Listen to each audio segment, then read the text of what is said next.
Some breaking news for you into our newsroom right now. The FBI has fired embattled agent Peter Strzok over anti-Trump texts he exchanged with former FBI lawyer Lisa Page. As you know, the two were having an affair, and the controversy continues. Strzok, of course, helped lead the FBI's probe into the Russian interference ahead of the 2016 election. Strzok's attorney literally moments ago issuing a statement, and it reads, in part, the decision to fire Special Agent Strzok is not only a departure from typical bureau practice, but also contradicts Director Wray's testimony to Congress and his assurances that the FBI intended to follow its regular process in this and all personnel matters. Joining me now to comment on this breaking news, Congressman Darrell Issa, member of both the House Judiciary and Foreign Affairs Committee.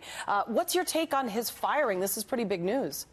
It is, and hooray for an agency that finally did something right, which is recognize there's no place in the FBI for somebody whose bias, whose conduct, whose statements show that they were not willing to be fair and that, in fact, they compromise the very integrity or bring into question the integrity of the FBI.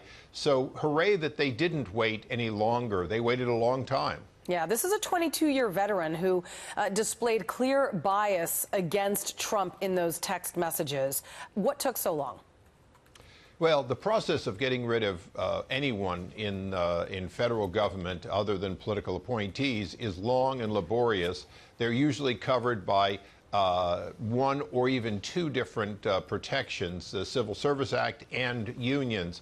And the process goes on forever. And you might have noticed that at the IRS, people fired in the sort of Lois Lerner era were typically rehired, over 200 of them. So the process of firing them is long. The bars from rehiring generally aren't affirmative. And this is one of the problems in government. You know, the Congress acted specifically for the Veterans Administration to make it easier to fire people because our veterans were dying for lack of quality care. So it is a problem. It continues to be. But this is one of those cases in which the goods were on this individual in no uncertain way. And he had really brought shame on the FBI, an agency in which most agents keep their politics to themselves and keep their biases literally out of their conduct. Well, with the exception of James Comey, of course. I said most. Yeah, exactly. And I knew exactly what you meant. He was integral to the Bureau for several reasons, but two major investigations. Obviously, the Russia investigation, which, again, there was bias there. And then also the Hillary Clinton email investigation. You know, Lindsey Graham has obviously come out and he says that there should be a second special counsel to oversee this because of the concern of the few bad eggs that you refer to in the FBI, that they feel maybe there is a bias here. By firing Strzok, does that perhaps qualm the concerns of the Mueller investigation being partisan? No, you really can't do it that way. Michael Horowitz, the Inspector General, did what he could do under the IG Act.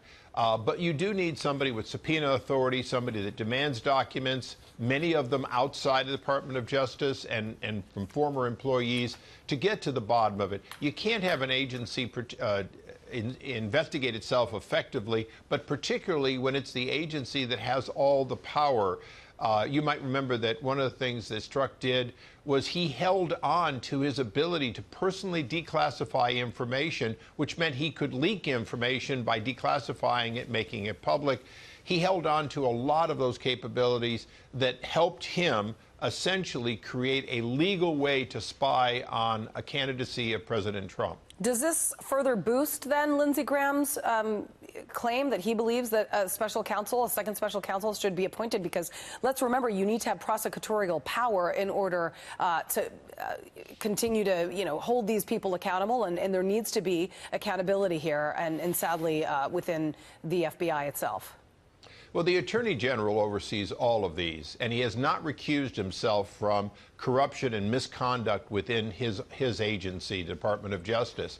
So it is completely within the ability of the Attorney General to name an individual, perhaps a U.S. attorney or even a retired U.S. attorney, to investigate this agency, to have full access, to have subpoena authority, and to get to the bottom and the top of all of this past misconduct. Without it, we, the American people, and even the president, can't have confidence in the Department of Justice, and we need that.